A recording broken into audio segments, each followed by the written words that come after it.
Christophe Mbosso Kodiampwanga est un homme d'État congolais, né le 7 août 1942 à Kasongo-Dinga dans le district du Kwango de la province du Bandundu. Diplômé en sciences politiques et administratives de l'université de Lubumbashi, il est élu commissaire politique du MPR, parti État, le parti de Mobutu Sese Seko en 1977 et est nommé membre du comité central du MPR en 1982. En 1990, à la faveur de la démocratisation, il crée avec Joseph Iléo le Parti démocrate et social chrétien, PDSC. Informé, Mobutu le rappelle et les fait ministre à plusieurs reprises entre 1990 et 1997. Santé publique, portefeuille de l'État, port et jeunesse, agriculture. Après avoir été candidat à l'élection présidentielle de 2006, Christophe Mbosso est actuellement député national et président d'un parti politique. De 2018 à 2020, Mbosso fait partie du FCC, la coalition parlementaire qui soutient Joseph Kabila et détient la majorité à l'Assemblée nationale. En décembre 2020, il participe au renversement de la présidente de l'Assemblée nationale, Janine Mabunda Lioko. Il devient président du bureau d'âge afin d'exercer les fonctions fondamentales de la législature jusqu'à l'installation du nouveau bureau définitif.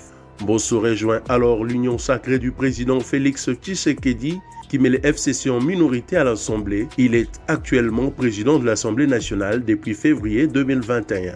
Le doyen des députés est aujourd'hui l'un des principaux soutiens du chef de l'État congolais. Christophe Mbosso Kodia n'imaginait sans doute pas qu'à 78 ans, il ouvrirait la page la plus importante de sa carrière. Et pour cause, l'homme est loin d'être un novice de la scène politique quinoise, doyen des élus de l'Assemblée nationale qu'il préside depuis le mois de février. Il est un élément central du dispositif de Félix Tshisekedi depuis que celui-ci a rompu l'alliance qu'il formait avec Joseph Kabila. Nul doute que le président congolais compte particulièrement sur lui pour comprendre comment ce député du Kwango dans l'ouest du pays s'est hissé au perchoir et donc au deuxième rang protocolaire de l'État congolais. Il faut remonter au 9 décembre 2020.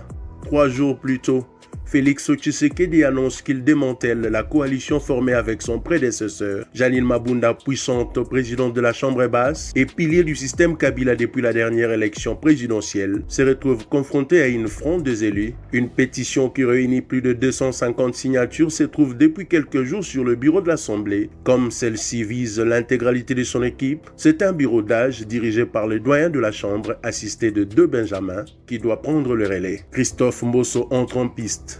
Le 10 décembre 2020, l'Assemblée nationale vote en faveur du départ de Janine Mabunda et de son bureau. Avec la chute de l'élite de l'Équateur, c'est la première digue de la majorité des Kabila qui cède. Puis tout s'enchaîne très vite.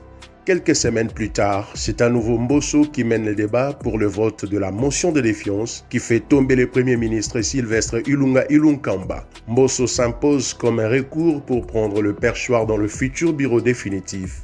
Ces postes qu'il négocie directement auprès de Tshisekedi. Il y est élu le 3 février à l'issue d'un vote pour lequel il était finalement l'unique candidat. C'est désormais en allié dévoué qu'il agit. Le président de l'Assemblée nationale fait plus que jamais figure d'allié aussi incontournable que dévoué pour le chef de l'État.